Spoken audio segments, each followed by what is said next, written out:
my darling Fumi Nation. How are you? How are we? My name is Fumidesaluvold. For those of you that are stopping by for the very first time, you are so very welcome indeed. Darlings, we are having a meet and greet on the 20th of July, and it is going to be the most fabulous event ever. We've got music, we've got drinks, we've got dancing, we've got Q&A, we've got step and repeat, we have brands, we have surprises, and we also have an exclusive for you guys, my brand. It is going to be what? Phenomenal. Do not forget to get your tickets below. Darlings, what am I wearing? I am wearing tall girl slay, and when I tell you I'm living and loving, I am actually going out for lunch. And I thought to myself, why not? I live for it. There's sunshine outside, and I'm just feeling really good and really positive about everything, really. Tall girl slay, go right ahead, get yourself some fabulous pieces, mama. Fabulous, fabulous pieces. And don't forget to use my discount code Fumi to get yours. So why are we here? Okay, I'll tell you why we're here. We have heard a lot, and it's not even day 10 yet, and we've got about what, another 2 months give or take with this Diddy saga. We heard from Cassie's mom, and when Cassie first came out with all of this, I was one of those that said, where was the family? Where is the parents? What is happening here? Come to find out, as we have heard, that Diddy kind of blackmailed them at Christmas. He said he will release S-tapes of Cassie if he was not reimbursed with all of the investment that he had put into Cassie, because Cassie was seeing somebody else now, for $20,000. They took out a home equity loan to pay him, and he returned the money in 4 days. He inflicted, as far as I am concerned, mental torture, sleepless nights, and undue stress. Who raised you, Diddy? Who raised you? It was so bothersome just to hear the testimony of what Cassie's mother had to say. It was just so bothersome. Needless to say, we've gone on to see all of the things that have been seized from Diddy's house. And we actually get to see the baby oil. We get to see the dress up and the dress down with the shoes and everything. There was a big participant in all of his shenanigans with his freak-offs, as well as ammunition. I think for me, when I saw the ammunition, and I was like, oh wow. Oh wow. Anyway, we move on. I have heard from the grapevine that there is a jury, one, who is standing kind of 10 toes deep in Diddy's defense. That means if that jury feels that Diddy didn't do anything wrong, they only need one juror to turn around and say, I'm not buying any of this. Cassie was a willing participant. I don't see anything else. His personal life is his personal life. It can go into a hung jury.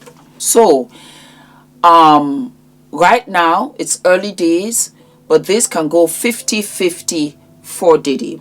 Having said that, it seems as if Diddy and his team and his people are not taking any chances. I stumbled across this and I thought, you know what? Let us share. And so we have from Rolling Stone, Sean Combs' allies are actively working for a Trump pardon. Longtime Combs associates have spent months cozying up to Trump officials to lay groundwork for clemency pleas. Oh, wow. Earlier this week, The Onion ran a piece headline Sean Combs asked for a quick trial so he can get to part where Trump pardons him. Combs, who was charged last September, is currently on trial in the Southern District of New York on an air trafficking and racketeering conspiracy charges. But starting after Trump won the presidential election in November, close associates of the mogul got to work on cozying up to Trumpland. During the presidential transition and in the opening months of Trump's second administration, several longtime friends and allies of Combs who've known the rapper for many years began reaching out to some Trump administration officials as well as to others close to the president. Two sources familiar with the matter spoke on the condition of anonymity due to the sensitivity of the situation and on the condition that Rolling Stone not name certain individuals involved with these secret talks. He's willing to do anything to get out of jail, a source who has known Combs for a decade tells Rolling Stone. And that's so bizarre to me because you know what? If you had all of these freak-offs with all of these male workers, then the jail should be your home. It should be Candyland because it's full of men.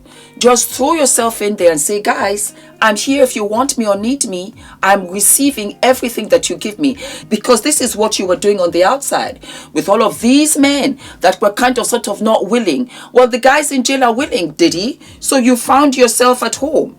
What is it? Tell us. He's always been this way. He's always going to do what he has to do to get out of a situation. Well, you know what? I don't blame him. You got to fight and go ahead and fight and do what you got to do.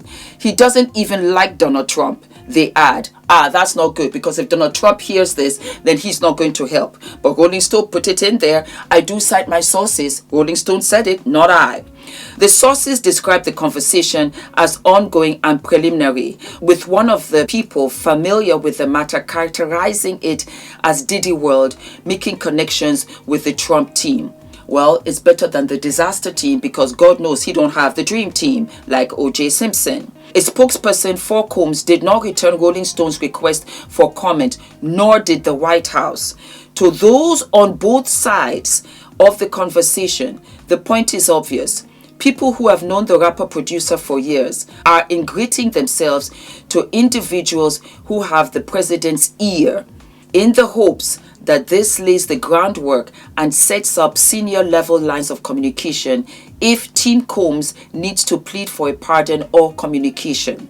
There's no evidence that Trump is personally aware of any of these conversations, and the president has not publicly weighed in on Combs' criminal charges or prosecution. But the small number of senior Trump officials who are aware of it have expressed deep reservations about communicating as possible Combs' sentence, given the sensitivity of the charges. One of Combs' close associates has some experience with presidential pardons and communications. Corey Jacobs, a senior advisor to Combs and a trusted friend from his teenage years, walked free from prison when then President Barack Obama granted him clemency in December 2016. He had been serving a life sentence for drug charges. Well, it seems as if those that do have the president's ear don't want any parts. And that seems to be the situation for Diddy's family because they haven't been in court for a minute. The twins had, a prom, so they went for that and the brothers escorted them. But we haven't seen his sons in the court for a minute. I think it's overwhelming. I said it from the very beginning. The children should not be there listening to how the father likes to have another man's semen rubbed on his nipples. That's just too much for any child to hear about the father. And that's just facts. That is just facts.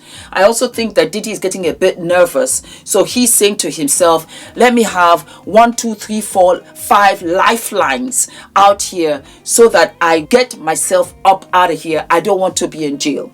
He's been there for almost a year now. Yeah. He's been there for 8 months. Another 4 months. And he's been there a year. And I think he's saying to himself, no. You know what? I want my shrimp. I want my lobster. I want my fine living because he's still worth $400 million.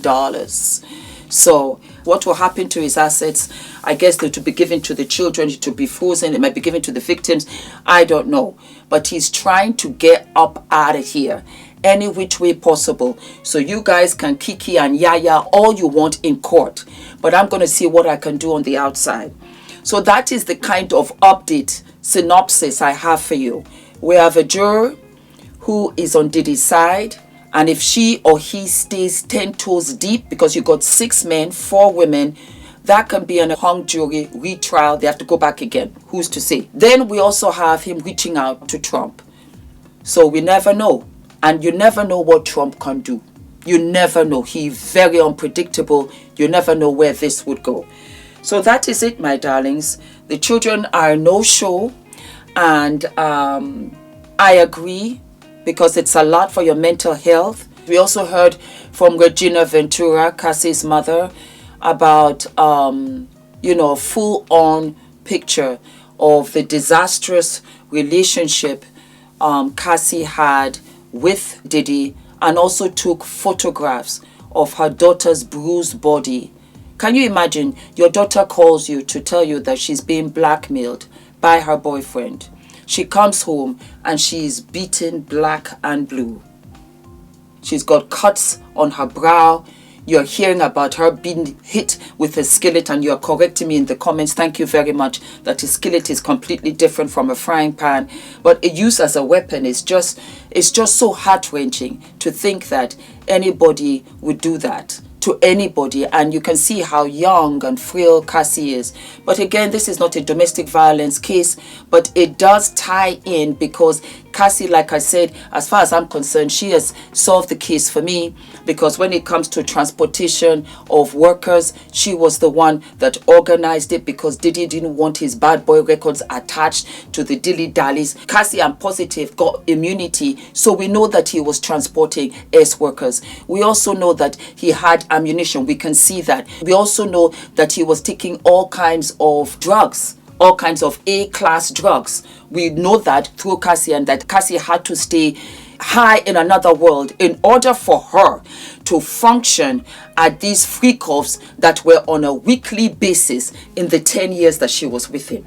Darlings, I will see you I will see you sooner than later. All of my love. Don't forget to like, to subscribe, hit the notification button, and I will see you tomorrow. Okay? Mwah. Bye.